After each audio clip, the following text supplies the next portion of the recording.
Bismillahirrahmanirrahim. Assalamualaikum warahmatullahi wabarakatuh. Dan salam sejahtera. Saudara dan saudari rakyat Malaysia yang saya kasihi, apa khabar semua? Saya harap saudara dan saudari sihat walafiat.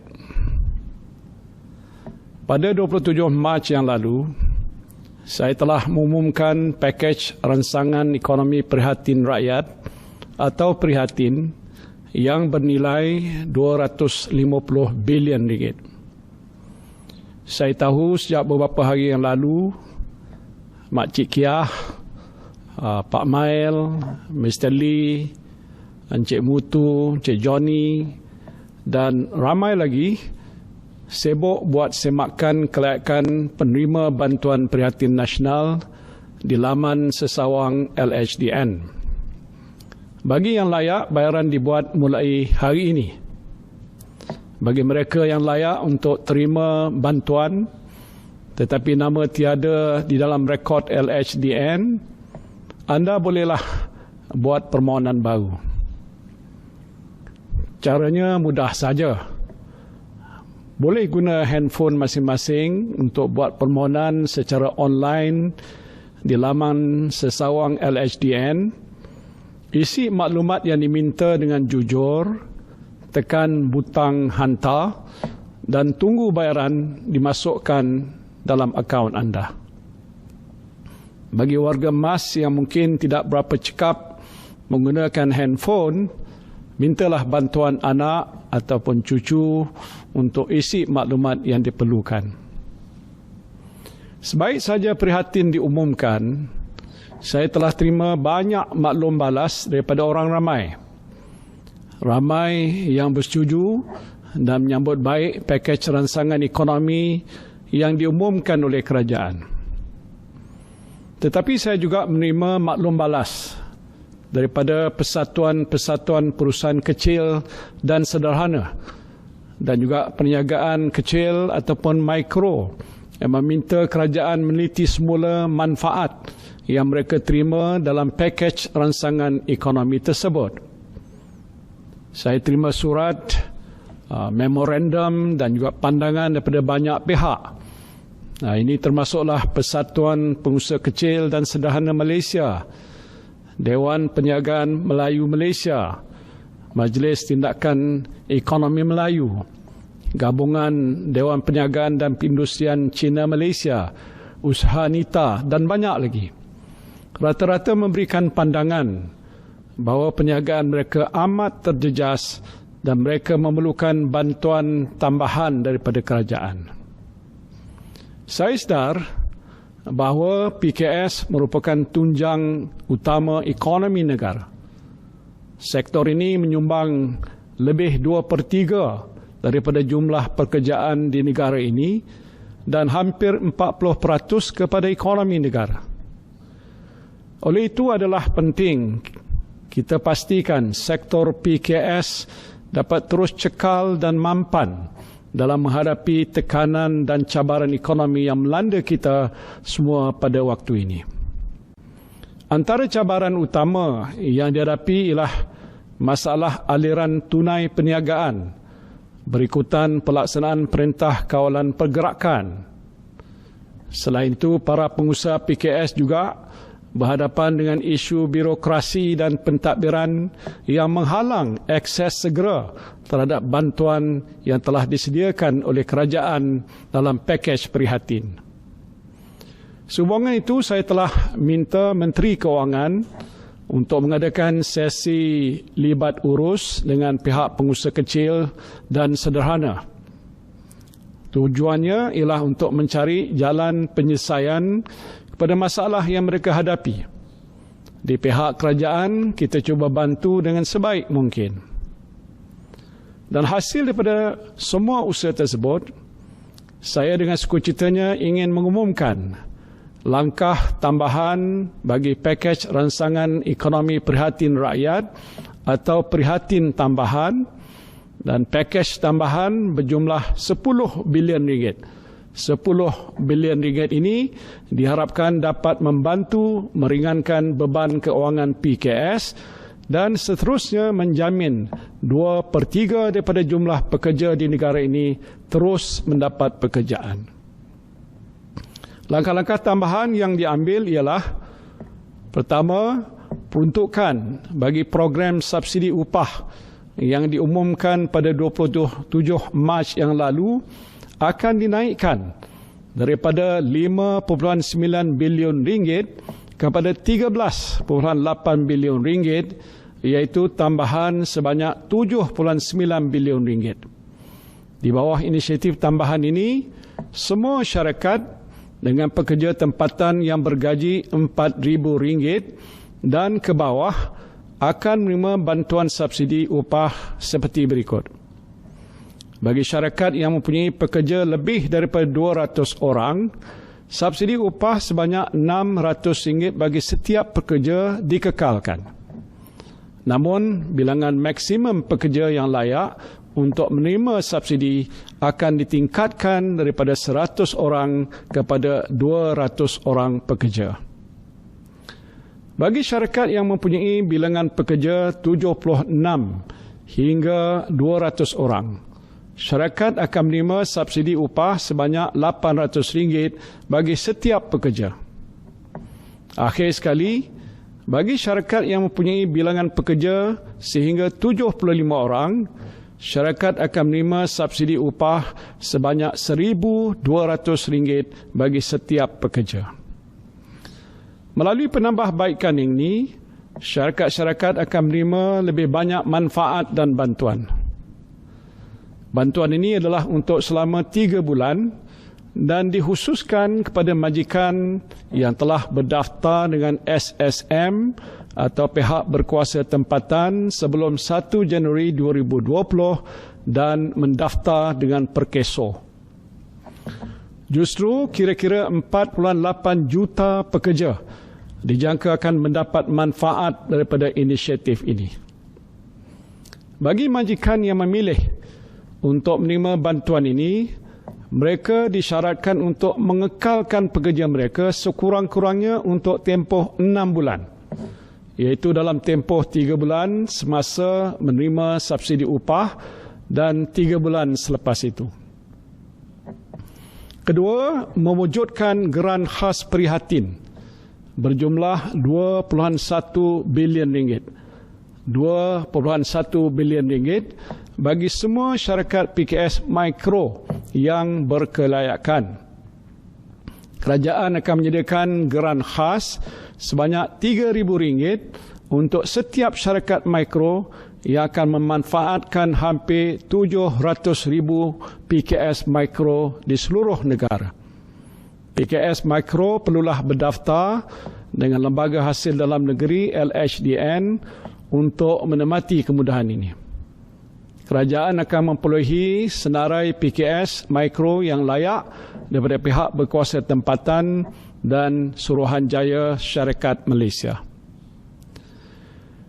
Selain itu, kerajaan juga menyeru organisasi pemberi pinjam wang berdaftar di bawah Akta Pemberi Pinjam Wang 1951 yang menyediakan kemudahan kredit untuk memberi moratorium ke atas bayaran ansuran PKS selama 6 bulan bermula April 2020 seperti mana yang telah diberikan oleh pihak bank.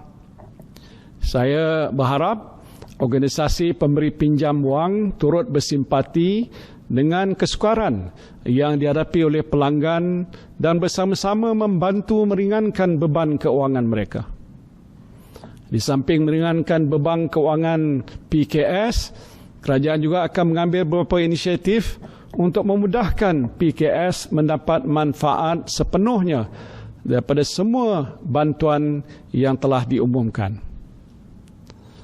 Antara penambahbaikan yang akan dilaksanakan ialah pertama, memansuhkan kadar faedah 2% kepada 0% untuk skim kredit mikro berjumlah RM500 juta di bawah Bank Simpanan Nasional dan skim pinjaman mudah untuk syarikat mikro ini juga dipanjangkan kepada tekun nasional dengan had maksimum pinjaman sebanyak RM10,000 setiap syarikat pada kadar faedah 0%. Dan untuk tujuan ini, dana sebanyak RM200 juta akan disediakan. Pemohon hanya boleh memilih salah satu daripada skim ini bagi membolehkan lebih ramai peniaga menikmati kemudahan ini. Kedua, mengecualikan bayaran sewa atau memberi diskaun sewaan kepada peniaga runcit PKS bagi premis yang dimiliki oleh syarikat berkaitan kerajaan. Saya mengucapkan terima kasih kepada syarikat kerajaan persekutuan seperti MARA, Petronas, PMB, PLAS dan UDA serta beberapa syarikat milik kerajaan negeri yang telah pun bersetuju untuk memberi diskaun atau tidak mengenakan sewaan ke atas premis mereka khusus untuk penyewa PKS. Atas prinsip perkongsian bebanan, saya menggesa pemilik premis swasta untuk turut memberikan kemudahan yang sama dengan mengurangkan kadar sewa premis mereka sekurang-kurangnya semasa waktu PKP dan 3 bulan selepas PKP berakhir. Pemilik bangunan atau ruang perniagaan yang memberikan pengurangan atau pelepasan sewa kepada penyewa premis perniagaan yang terdiri daripada perusahaan kecil dan sederhana akan diberi potongan cukai tambahan bersamaan dengan amaun pengurangan sewa tersebut bagi bulan April 2020 sehingga Jun 2020. Potongan cukai tambahan ini diberikan tertakluk kepada syarat pengurangan sewa iaitu hendaklah sekurang-kurangnya 30% daripada kadar sewa asal bagi tempoh tersebut. Ketiga, membenarkan pengurangan bayaran levy pekerja asing sebanyak 25% pada semua syarikat yang permit pekerja mereka tamat pada 1 April hingga 31 Disember 2020. Pengurangan bayaran levy ini tidak terpakai kepada pembantu rumah. Saya juga faham kesukaran yang dihadapi oleh sebahagian majikan untuk mengekalkan pekerja dalam keadaan yang agak terdesak pada waktu ini. Dalam hal ini, kerajaan bersetuju untuk menggalakkan perundingan diadakan antara majikan dan pekerja mengenai terma pekerjaan, termasuk pilihan pemotongan gaji dan pemberian cuti tanpa gaji dalam tempoh PKP. Majikan dan pekerja boleh merujuk kepada Jabatan Tenaga Kerja untuk mendapatkan nasihat berkaitan sebarang permasalahan untuk penyelesaian. Dan sebarang perundingan hendaklah tertakluk kepada undang-undang mengenai pekerjaan yang berkuat kuasa di negara ini. Yang penting, hak dan kebajikan kedua-dua pihak mestilah sentiasa terbela. Saya juga tahu kesukaran yang dihadapi oleh pihak syarikat untuk mengemukakan dokumen berkanun bagi memenuhi keperluan Suruhanjaya Syarikat Malaysia SSM dalam tempoh PKP ini. Dan oleh itu, kerajaan bersetuju untuk memberikan moratorium secara automatik selama 30 hari daripada tarikh terakhir PKP untuk pihak syarikat mengemukakan dokumen berkanun kepada SSM. Selain itu, tempoh menyerah simpan penyata keuangan syarikat juga dilanjutkan selama 3 bulan daripada tarikh terakhir PKP. Kelonggaran ini diberikan pada syarikat yang mempunyai tahun keuangan berakhir 30 September hingga 31 Disember 2019. Walau bagaimanapun, syarikat perlu memohon kelonggaran ini daripada SSM dan tiada fee penghantaran lewat akan dikenakan atas permohonan berkenaan. Saudara-saudari yang saya kasihi sekalian, untuk membantu pengusaha PKS memahami inisiatif-inisiatif yang saya umumkan tadi, saya ingin memberikan beberapa contoh mudah. Contoh pertama ialah Lee Beauty Salon, iaitu sebuah PKS mikro yang terlibat dalam sektor perniagaan dandanan rambut. Salon ini mempunyai 2 orang pekerja tempatan yang kesemuanya bergaji kurang RM4,000. Pemilik salon ini, Madam Lee, ingin merancakkan semula perniagaannya selepas tamat tempoh PKP. Dengan pelaksanaan semua bantuan yang telah diumumkan oleh kerajaan, Madam Lee sekarang ini boleh mendapat manfaat subsidi upah 3 bulan berjumlah RM7,200 dan geran mikro sebanyak RM3,000. Keseluruhan manfaat yang diterima oleh Madam Lee ialah sebanyak RM10,200. Contoh kedua pula ialah restoran Mi Kolok Haji Saleh. Ini sedap Mi Kolok ni di Kuching, Sarawak.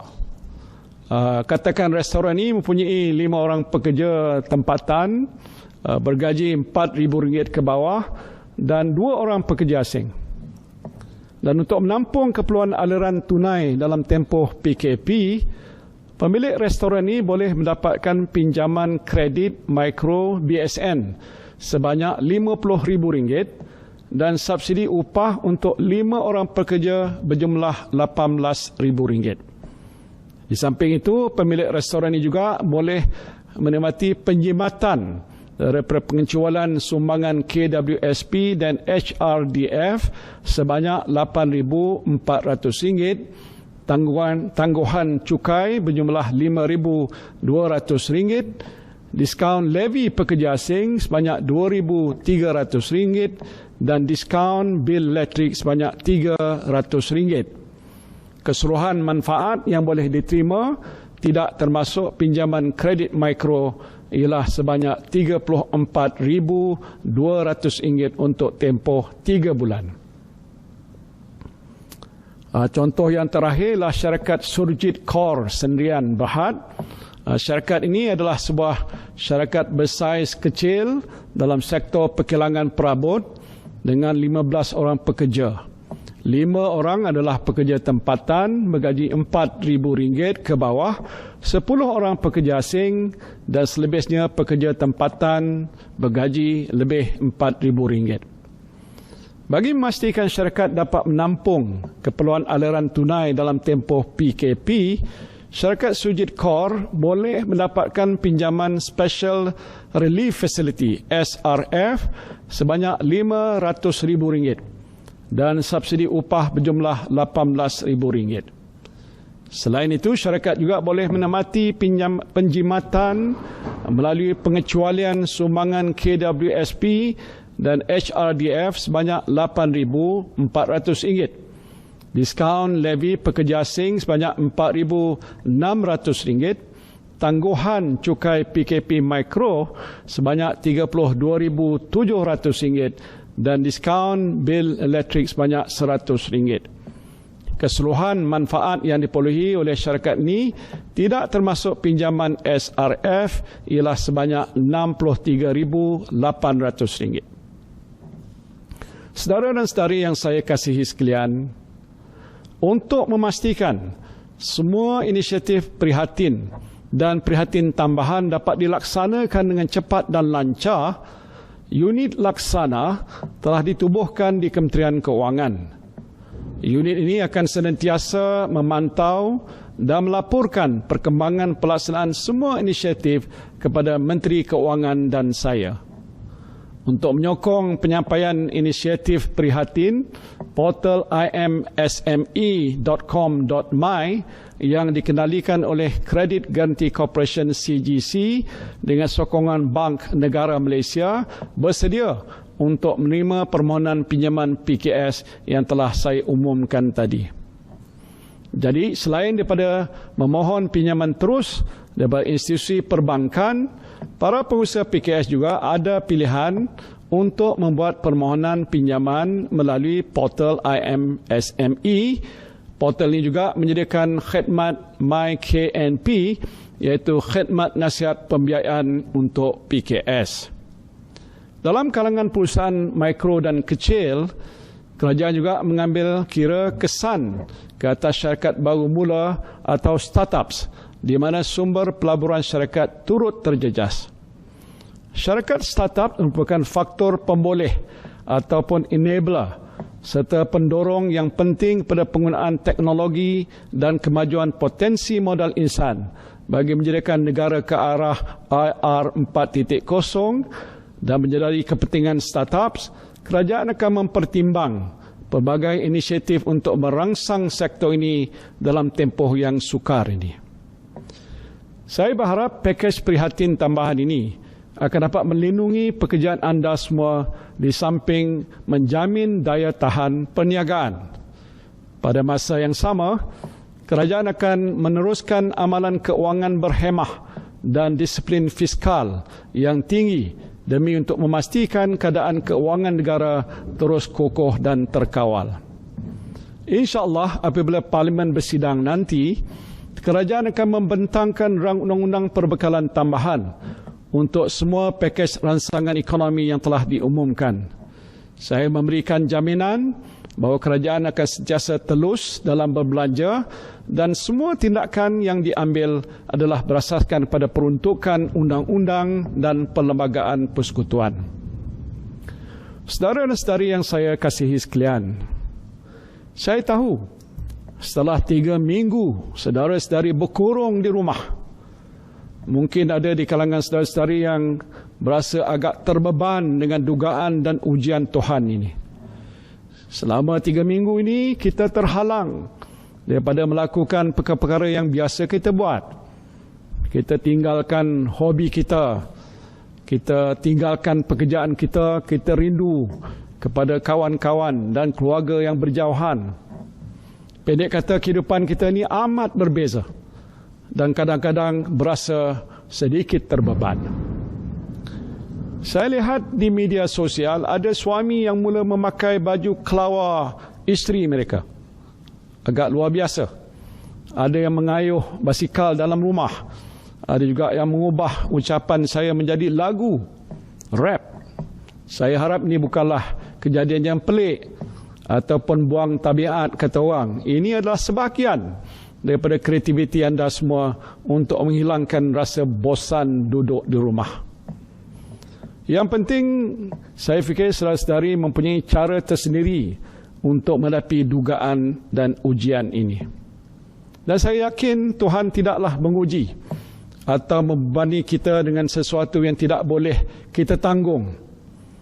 Allah Subhanahu wa taala berfirman dalam surah Al-Baqarah ayat 286, La yukallifullahu nafsan illa wus'aha laha ma kasabat wa 'alaiha maktasabat.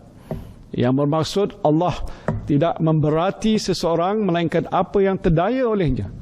Dia mendapat pahala kebaikan yang diusahakannya dan dia juga menanggung dosa kejahatan yang diusahakannya.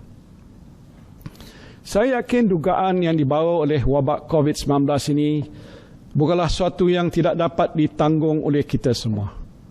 Teruskanlah cekal, kuat dan bersemangat. Yakinlah kita akan dapat atasi dugaan ini bersama-sama. To my fellow Malaysians, let us remember that we are inherently resilient, individually capable and collectively strong to face these uncertain times. Let us strengthen our resolve and stay committed to our fight against COVID-19. Let us stay the course and follow all orders made under the MCO. It is difficult, but certainly not impossible. This is the sacrifice we are called to make in order to win this war against the deadly virus. And winning this war starts in our own homes and with our families. We can stop the virus from spreading by staying at home and maintaining physical distance. Stay strong, stay healthy. Inshallah, we will succeed. Remember, after the rain comes the sun, and better days will be here again, inshallah. Akhir sekali saya mengucapkan jutaan terima kasih kepada semua petugas di Barisan Hadapan yang terus menjalankan amanah dengan penuh dedikasi. Terima kasih pada semua doktor, jururawat, anggota polis, anggota tentera, immigration, rela, bomba, kaki tangan JKM, sukarelawan NGO dan semua yang terlibat di Barisan Hadapan. Terima kasih juga kepada anda sekalian yang senantiasa mematuhi perintah kawalan pergerakan ini. Teruslah sabar, tenang dan istiqamah. InsyaAllah kita akan bangkit semula. Wabillahi taufiq wal hidayah. Wassalamualaikum warahmatullahi wabarakatuh.